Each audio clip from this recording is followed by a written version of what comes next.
আজ 16ই জানুয়ারি। আজকের উল্লেখযোগ্য বিষয়, সেন্ট জেভিয়ার্স কলেজ প্রতিষ্ঠা হয়েছিল 1860 খ্রিস্টাব্দে। আজকেরই দিনে চলচ্চিত্র ব্যক্তিত্ব ও.পি. নায়ারের জন্ম। সাহিত্যিক শরৎচন্দ্র চট্টোপাধ্যায়ের মৃত্যু। শরৎচন্দ্র চট্টোপাধ্যায় জন্মগ্রহণ করেন 15ই সেপ্টেম্বর 1876 খ্রিস্টাব্দে। মৃত্যু 16ই জানুয়ারি 1938 খ্রিস্টাব্দ। হুগলি জেলার দেবানন্দপুরে তাঁর জন্ম। পিতা মতিলাল চট্টোপাধ্যায়। তার কৈশোর ও প্রথম যৌবন প্রধানত ভাগলপুরে মাতুলালয়ে কাটে। এখানে 1894 খ্রিস্টাব্দে প্রবেশিকা পাশ করেন। ছোট গল্প, উপন্যাস, নাটক, কবিতা, এক কথায় সাহিত্যের সকল বিভাগেই তিনি হাত দিয়েছিলেন, কিন্তু কোনোটাই শেষ করতে পারেননি। শরৎচন্দ্র মাত্র 17 বছর বয়সে গল্প লিখতে শুরু করেন।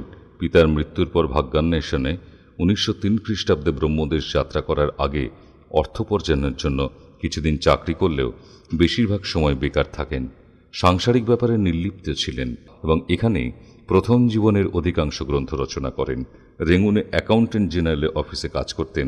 ভারতবর্ষ পত্রিকায় বিরাজ বউ, পণ্ডিত মশায়, পল্লী সমাজ প্রকাশিত হলে বাংলা সাহিত্য ক্ষেত্রে তার আসন সুনির্দিষ্ট হয়। রেঙ্গুনে স্বাস্থ্যের অবনতি হওয়ায় 1916 খ্রিস্টাব্দে কলকাতায় চলে আসেন।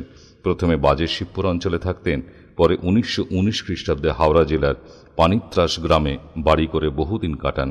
শেষ জীবনে কলকাতায় অশ্বিনী দত্ত রোডে বাড়ি নির্মাণ করেছিলেন। তা প্রথম মুদ্রিত রচনা মন্দির নামে গল্পটি 1309 বঙ্গাব্দে কুন্তলীন পুরস্কার লাভ করে। তিনি বড় দিদির অনিলা দেবীর ছদ্মনামে কয়েকটি প্রবন্ধ, নারীর লেখা, নারীর মূল্য, কানকাটা, গুরু শিষ্য সংবাদ, যমুনা পত্রিকায় প্রকাশ করেছিলেন। 1923 খ্রিস্টাব্দে কলকাতা বিশ্ববিদ্যালয় জগত্তারিণী সুবর্ণ পদক এবং 1936 খ্রিস্টাব্দে ঢাকা বিশ্ববিদ্যালয় থেকে ডি লিট বা সাহিত্যাচার্য উপাধি পান।